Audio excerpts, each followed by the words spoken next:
السلام عليكم ورحمة الله وبركاته. نحمده ونستعينه ونستغفره ونؤمن به ونتوكل عليه ونعوذ بالله من شرور أنفسنا من سيئات أعمالنا. من يهده الله فلا مضل له ومن يضلله فلا هادي له. ونشهد أن لا إله إلا الله وحده لا شريك له ونشهد أن سيدنا مولانا محمدا عبده ورسوله. قال الله تعالى في القرآن العظيم والفرقان المجيد: أعوذ بالله من الشيطان الرجيم بفضل بسم الله الرحمن الرحيم. يا بني آدم لا يفتننكم الشيطان كما أخرج أبويكم من الجنة ينزع عنهما لباسهما ليريهما سوآتهما إنه يراكم هو وقبيله من حيث لا ترونهم إنا جعلنا الشياطين أولياء للذين لا يؤمنون. صدق الله المولانا العلي العظيم. قال نبينا صلى الله عليه وسلم: غطي فخذك أو كما قال عليه الصلاة والسلام وتسليم. صدق النبي صلى الله عليه وسلم. رب اشرح لي صدري ويسر لي أمري واحلل عقدة من لساني يفقهوا قولي. سبحانك لا علم لنا إلا ما علمتنا إنك أنت العليم الحكيم. புகழ் அனைத்தும் அல்லாஹ்விற்கே சொந்தம். இருலக தலைவரும் பெருமானார் ரசூலே கரீம் ஸல்லல்லாஹு அலைஹி வஸல்லம் அவர்கள் மீதும் அவர்களை பின்பற்றிய சஹாபாக்கள், தாபிஈன்கள், தபா தாபிஈன்கள், இமாம்கள், அவுலியாக்கள், ஷுஹதாக்கள், நாதாக்கள், சாலிஹீன்கள், குறிப்பாக அமர்ந்திருக்கக்கூடிய நம் அனைவர்களின் மீதும், முஃமினான முஸ்லிமான ஆண் பெண் அனைவர்களின் மீதும் அல்லாஹ்வினுடைய சாந்தியும் சமாதானமும் அன்பும் அருளும் பாதுகாப்பும் என்னென்றும் உண்டாவதாக. ஆமீன். 1448 ஹிஜ்ரி ஆண்டு இது. இரண்டாவது மாதமான சஃபருடைய மாதம், பிற 23. இந்த மாதத்தினுடைய 4வது ஜும்மா, கடைசி ஜும்மாவில் நாம் அமர்ந்திருக்கிறோம். அல்லாஹ் தஆலா இந்த ஜும்மாவினுடைய அனைத்து நலன்களையும் அடைந்து கொண்ட நல்லவர்களாகவும் நம் அனைவர்களையும் அல்லாஹ் கபூல் செய்வானா. ஆமீன். கண்ணியமானவர்களே,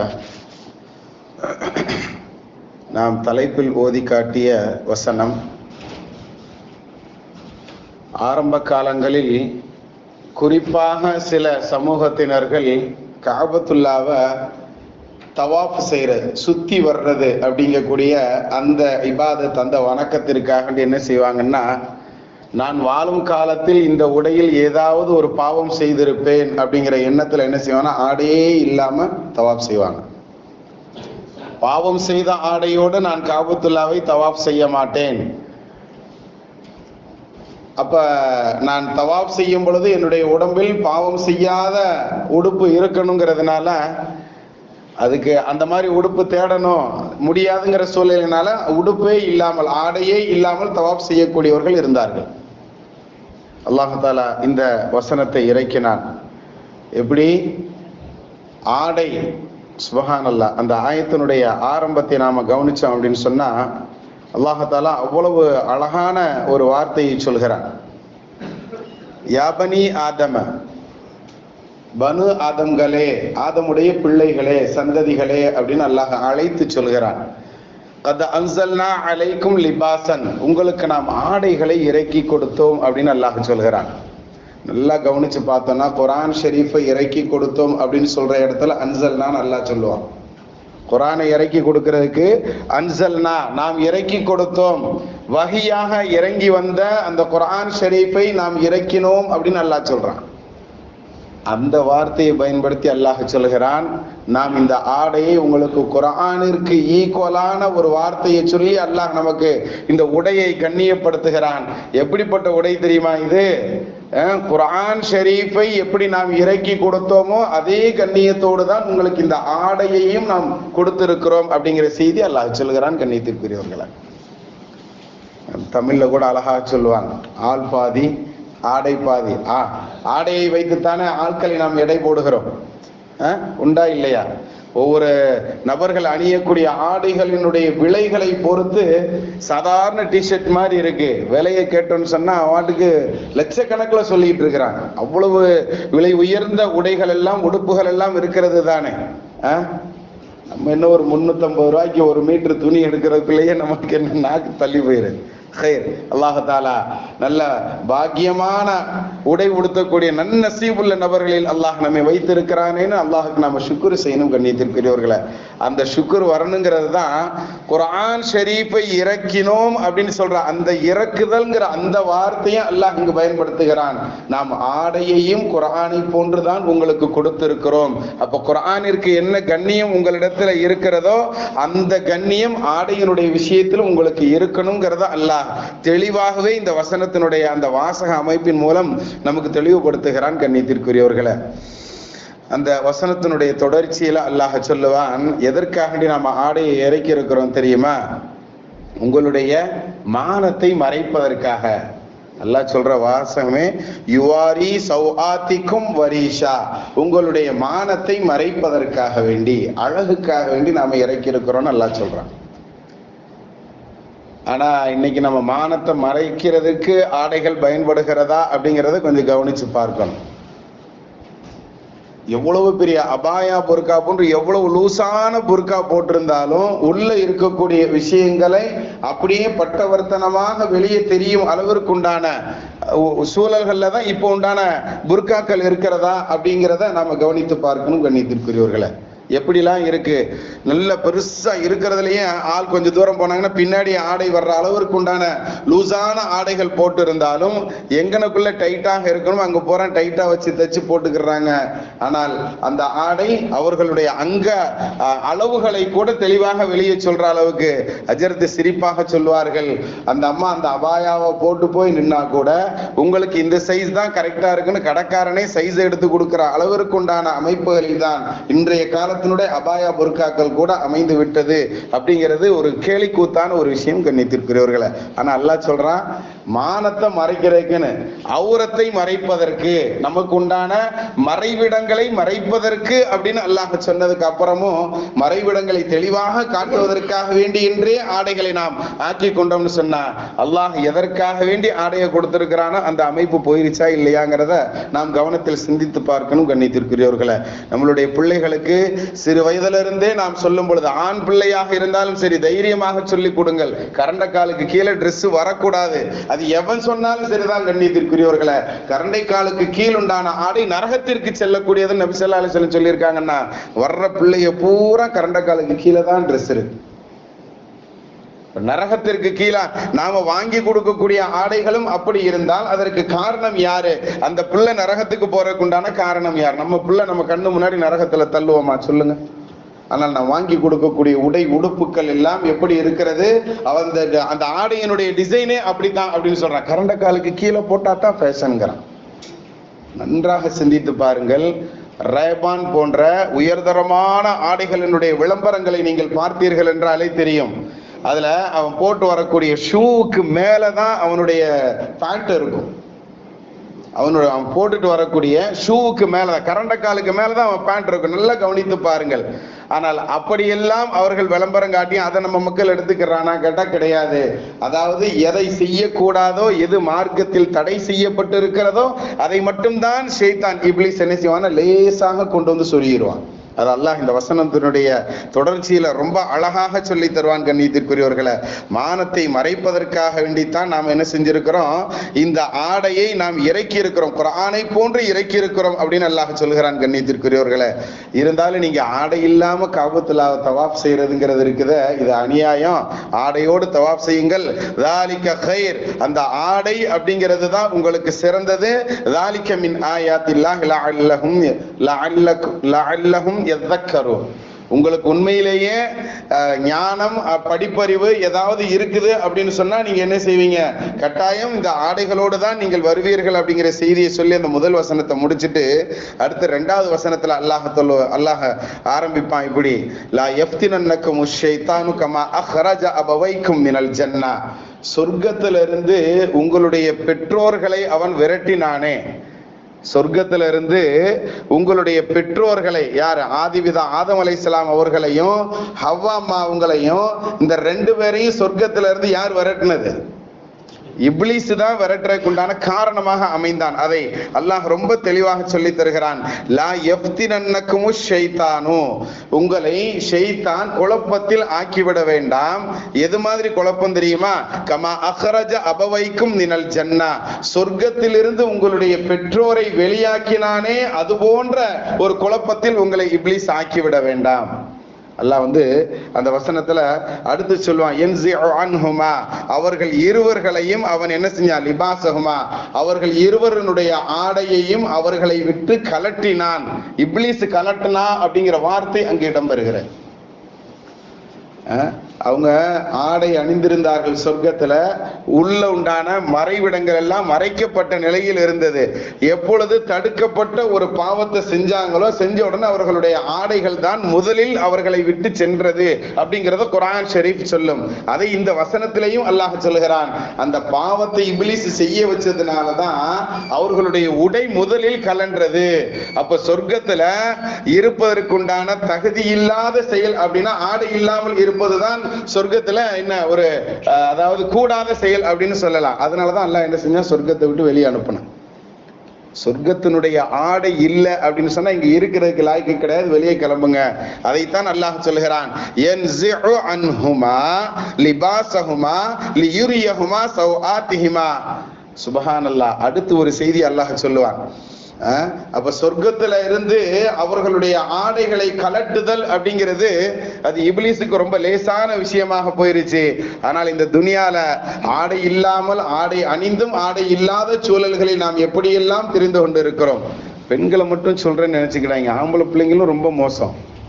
ஆம்பளை பசங்க போடக்கூடிய உடைகளை நாம் அணிகலன்கள் அப்படின்னு சொல்லி எடுத்து பார்த்தோம்னு சொன்னா அநியாயம்னே சொல்லலாம். சஜிதாக்கு போனான்னு சொன்னா பேண்ட் கீழே பாதி டிக்கிக்கு இறங்கிறது. சஜிதாவுக்கு போகும் பொழுது ஆம்பளை பிள்ளைகளினுடைய பாதி டிக்கிக்கு பேண்ட் இறங்கிறது. பனியன் போட்டிருக்கிறான், அது எங்க இடுப்புக்கு மேல இருக்குது அவன் போட்டிருக்கிற டிஷர்ட். அப்ப எப்படி அந்த பிள்ளைங்க அந்த அந்த தொழுகையினுடைய நிலை என்ன, அது தொழுகை தானா அப்படிங்கறத கொஞ்சம் சிந்தித்து பாருங்கள் கண்ணியத்திற்குரியவர்களை. நபி ஸல்லல்லாஹு அலைஹி வஸல்லம் அவர்கள் ஒரு நிகழ்வு நடக்கிறது. ஒரு சஹாபி அவர்கள் சொல்லி தர்றாங்க, நான் நபி அவர்கள் கடந்து போகும் பொழுது என்னுடைய வீட்டினுடைய முற்றத்துல நான் என்ன செஞ்சிருந்தேன், ஒரு துண்டு, போர்வை மாதிரி உண்டான துண்டை ஒண்ணு நான் இடுப்புல கெட்டியிருந்தேன் அப்படின்னு அந்த சஹாபி அவர்கள் சொல்லி தர்றாங்க. அந்த சஹாபி சொல்லும் பொழுது, நான் என்னுடைய வீட்டுக்குள்ள இருக்கிறதுனால நான் அந்த துண்டு மாதிரி உண்டான அந்த போர்வையை கெட்டி இருந்தேன். அப்ப அந்த இப்படி நம்ம கெட்டி இருக்கும் பொழுது ஒரு ஓரத்துல கொஞ்சம் ஓப்பன் இருக்கும் இல்லையா, அந்த ஓப்பன் வழியாக தொடை தெரிந்தது. அப்ப நபி ஸல்லல்லாஹு அலைஹி வஸல்லம் அவர்கள் கிராஸ் பண்ணி போகும்போது என்னைய பார்த்துட்டு, தொடைய மூடிக்கோ, தொடை அவுரத்து அப்படிங்கிற செய்தியை சொன்னாங்க. அப்படிங்கிற செய்தியை நமக்கு ஹதீஸ்கள் இமாம் திருமதி ரஹ்மத்துல்லாஹி அலைஹி அவர்கள் நமக்கு அந்த ஹதீஸை பதிவு செய்யறாங்க. வா அலைய புர்தத்துன் வகது இன் கஷஃபத் ஃபக்தி, என்னுடைய தொடை லேசா தெரிஞ்சது. ஃபகால நபி ஸல்லல்லாஹு அலைஹி வஸல்லம் சொன்னாங்க, கத்தி ஃபக்தக, உன்னுடைய தொடையையும் நீ சேர்த்து மூடிக்கொள். ஃபஇன்னல் ஃபக்த அவ்ரத்துன், தொடை என்பது மறைக்கப்பட வேண்டிய விஷயங்களில் ஒன்று. அவ்ரத் அப்படின்னு சொன்னா உருதுக்காரங்களா அவ்ரத்னா பெண்ணுக்கு சொல்லுவாங்க. பெண் அப்படிங்கிறவ முழுவதுக்குமே அவ்ரத்னு சொல்லுவாங்க. மறைக்கப்பட வேண்டியவங்கிற அந்த பதத்துல என்ன செய்வாங்கன்னு சொன்னா பெண் அப்படிங்கிறதுக்கு பதிலாக அவ்ரத்னு அதுக்கு பேர் வச்சிருப்பாங்க பெண்ணுக்கு. ஆனால் அரபியை பொறுத்த வரைக்கும் அவுரத்துன்னு சொன்னா ஆண்களுக்கு தொப்புள்ள இருந்து முட்டுக்கால் முடிய கட்டாயம் என்ன செய்யணும், முட்டுக்காலுக்கு கீழே வரைக்கும் மறைச்சே இருக்கணும். அது குளிக்கும் பொழுதாக இருந்தாலும் சரி, அல்லது தனிமையில் இருக்கக்கூடிய எப்படிப்பட்ட சூழல்களாக இருந்தாலும் சரி, மனைவியோடு இருக்கக்கூடிய சூழல்களாக இருந்தாலும் கூட தொப்புள்ள இருந்து முட்டு வரைக்கும் மறைச்சிருக்கணும். அப்படிங்கிறது அவுரத்து அப்படிங்கிற செய்தியை தனிமையில் இருந்த ஒரு நபி தோழரை பார்த்து நபி ஸல்லல்லாஹு அலைஹி வஸல்லம் சொல்லி இருக்கிறாங்கன்னா அது நம்மளுக்கு எவ்வளவு பெரிய ஒரு பாடமாக அமையும் அப்படிங்கிறத கவனிக்கணும் கண்ணியத்திற்குரியவர்களை. ஆனால் நாம தொழுகும் பொழுது சஜிதாக்கு போனா ஆம்பளை பிள்ளைகளினுடைய பின்பகுதி எல்லாம் பாதி பின்பகுதி தெரிகிற அளவுக்கு நம்மளுடைய உடைகள் இருக்குதுன்னு சொன்னா அப்ப அதை கவனிக்க வேண்டியது, அதை சரி செய்ய வேண்டியது யாரு அப்படிங்கறத நம்ம கவனத்துல எடுக்கணும். மேல போடுற ஆடையும் சுருங்கிருச்சு, சின்ன டிஷர்ட்டாக போடுறாங்க, கீழே போடுற ஆடையும் ரொம்ப விசாலமாக இருக்குது. எல்லாமே நல்லா ஆள் குண்டாயிட்டதுனால நல்லா இருக்கிறதுல பெரிய பேண்டாக வாங்கி போடுறாங்க. இருந்தாலும் அது சஜிதாக்கு போகும்போது எப்படின்னா அப்படியே லூசா கீழே இறங்கி வந்து நிக்குது. எந்த அளவுக்கு இறங்குதுன்னு சொன்னா கரண்ட காலுக்கு கீழேயே என்ன செய்யுது, சப்பலுக்கு உள்ள என்ன செஞ்சுக்கிறாங்க, பேண்டை உள்ள போட்டு விட்டுக்கிறான். பேண்டினுடைய கீழ் பகுதி இருக்கு பாருங்க, அது எங்க வந்துருது, சப்பலுக்கும் காலுக்கும் நடுவுல பேண்டினுடைய கீழ் பகுதியை போட்டுட்டு பிள்ளைங்க நடந்து போய் இது இப்படி ஆடை உடுத்துவதற்கு நம்மளுடைய மார்க்கம் எங்கும் சொல்லித்தரப்படவில்லை. கண்ணியத்திற்குரியவர்கள், மௌத்தினுடைய நேரம், சக்கராத்தினுடைய ஹாலு, குடலு வெளியே வந்து கிடந்து அந்த குடலை பூரா எடுத்து உள்ள வச்சு அப்படியே மேக்கப் பண்ணி வச்சிருக்கிறாங்க. மேல துணியை போட்டு கெட்டி உமர் நாயகம் ரலியல்லாஹு தஆலா அன்ஹு கட்டில கிடத்தப்பட்டு இருக்கிறார்கள். அந்த நேரத்துல ஊர் மக்கள்ல ஒவ்வொருத்தவங்களாக நலம் விசாரிப்பதற்காக வரக்கூடிய நேரத்துல ஒரு வாலிபர் வருகிறார். அவருடைய உடை கரண்டை காலுக்கு கீழாக இழுத்துக்கிட்டே வருது. சில ட்ரெஸ்ஸுகள் என்ன செய்வாங்கன்னா, அரபியர்கள் அப்படி இருந்தது அபாயா போடுறாங்கல்ல, அபா போடுறாங்க பாருங்க, அது மாதிரி உண்டான பெரிய ட்ரெஸ்ஸை ஒன்று போட்டுட்டு வர்றாரு. அது கீழே பரபரன்னு இழுத்துக்கிட்டே வருது.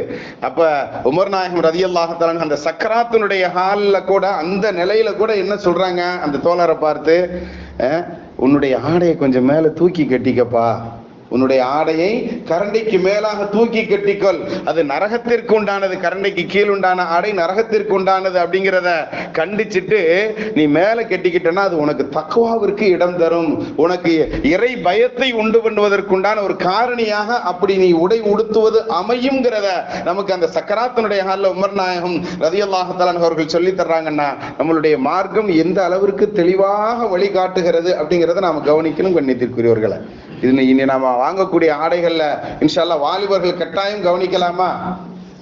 இந்த விஷயத்தை ரொம்ப பேணுதலாக நாம இருக்கணும். அதே சமயத்துல நாம நம்மளுடைய சிறு பிள்ளைகளுக்கு வாங்கினாலும் இப்ப இருந்து அவங்களுக்கு என்ன செய்யணும்னு சொன்னா, நம்ம வயதானவர்கள்ல கூட சிலர்கள் அவங்களுடைய கடைகள்ல நிற்கும் போது நான் பார்த்திருக்கிறேன். எப்படின்னா, கரண்ட கால் கிட்ட அந்த பேண்ட்ல என்ன செஞ்சிருப்பாங்கன்னா எலாஸ்டிக் போட்டிருப்பாங்க. கரண்ட காலுக்கு கீழே இந்த ட்ரெஸ் வந்துடக்கூடாது. அந்த மாதிரி உண்டான நபர்களை கூட நம்ம மஹல்லாக்களில் நாம் பார்த்து கொண்டு இருக்கிறோம். அந்த பழக்கத்தை நம்மளோட போயிற மாதிரி விட்டுறக்கூடாது. அந்த பழக்கங்களை என்ன செய்யணும், நம்மளுடைய பிள்ளைகளிடத்திலும் கொண்டு வரணும், நம்மளுடைய பேர பிள்ளைகளிடத்திலும் அந்த பழக்கங்கள் வரணும். எது எது மறைக்கப்படணுமோ அது கரெக்டாக மறைக்கப்படணும். பொம்பளை பிள்ளைகளுக்கு நாம சிறு வயது பிள்ளை தானே ட்ரெஸ் வாங்கி கொடுக்குறோம். இந்த பக்கம்லாம் அப்படியே இவ்வளவு மட்டும்தான் இருக்கு துணி, இது இங்க கை ஃபுல்லா அப்படியே ஷோல்டர் பூரா வெளியே தெரிகிற மாதிரி உண்டான அமைப்புகளில் சிறு பிள்ளைகளுக்கு இப்பொழுதே நாம வாங்கி பழக்கணும்னு சொன்னா அது பெரிய பிள்ளையாக ஆகிற வரைக்கும் அதே உடை கலாச்சாரத்துல தான் வருது. இப்ப சமீபத்துல பார்த்தோம் அப்படின்னு சொன்னா, ஆம்பளை பிள்ளைங்களா பொம்பளை பிள்ளையான்னு தெரியாத அளவிற்குத்தான் 2 பேருமே பேண்ட்டும் டிஷர்ட்டும் போடக்கூடிய கலாச்சாரம் ஆயிப்போச்சு. அப்படித்தானே? நபி ஸல்லல்லாஹு அலைஹி வஸல்லம் சபிச்சிருக்கிறாங்க, நம்ம எல்லாருக்குமே தெரியுமா இல்லையா? எத்தனை நபர்களுக்கு நம்ம ஆண்களை போன்று உடை உடுத்தக்கூடிய பெண்களையும், பெண்களை போன்று உடை உடுத்தக்கூடிய ஆண்களையும் நபி ரசூலுல்லாஹி ஸல்லல்லாஹு அலைஹி வஸல்லம் நபி ஸல்லல்லாஹு அலைஹி வஸல்லம் சபிச்சிருக்கிறாங்க. நபியினுடைய சாபம் அப்படிங்கிறது எவ்வளவு பெரிய ஒரு, அந்த மனுஷன் வாழ்க்கையில உருப்பட முடியுமா அப்படிங்கறத கொஞ்சம் யோசித்து பாருங்கள். ஆனா வீட்டுல இருக்கிற பெத்தவங்க யாராவது நம்ம பிள்ளைங்க அப்படி ட்ரெஸ் போடும்போது கண்டிக்கிறோமா? இன்னைக்கு எப்படி கலாச்சாரம் ஆகி போச்சுன்னு சொன்னா, அதுலயும் நம்ம பக்கத்து ஸ்டேட்டாக இருக்கக்கூடிய கேரளா போனா எல்லா பொம்பளை பிள்ளைங்களும் எப்படிதான் பேண்ட் போட்டு மேல ஒரு சட்டை அல்லது ஒரு டிஷர்ட், தலைக்கு ஒரு துணி மட்டும் போட்டா போதும், இதுதான் புர்கா அப்படிங்கக்கூடிய லெவல்ல ஆகி போச்சு. அது அங்க வந்தது இங்க வர்றதுக்கு ரொம்ப நாள் ஆகாது. இங்க ஏற்கனவே வந்துருச்சு, தெரியாம இருக்குது.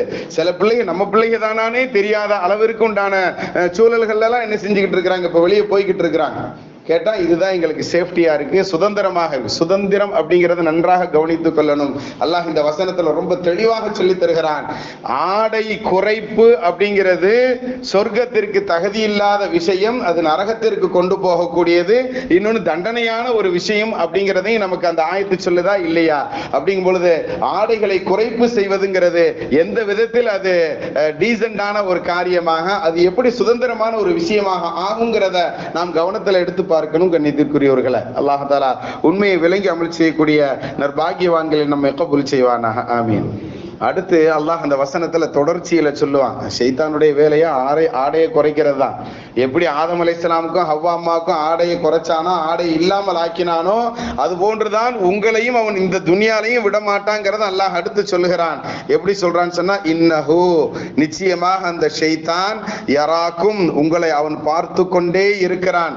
ஹுவ அவனும் வ கபீலுஹு அந்த இப்லீஸினுடைய கூட்டமும் மின் ஹைது லா தரவுனஹும் அவனை நீங்கள் பார்க்காவிட்டாலும் அவனும் அவனுடைய குடும்பமும் உங்களை ஃபுல்லா வாட்ச் பண்ணிக்கிட்டே இருக்கிறாங்க.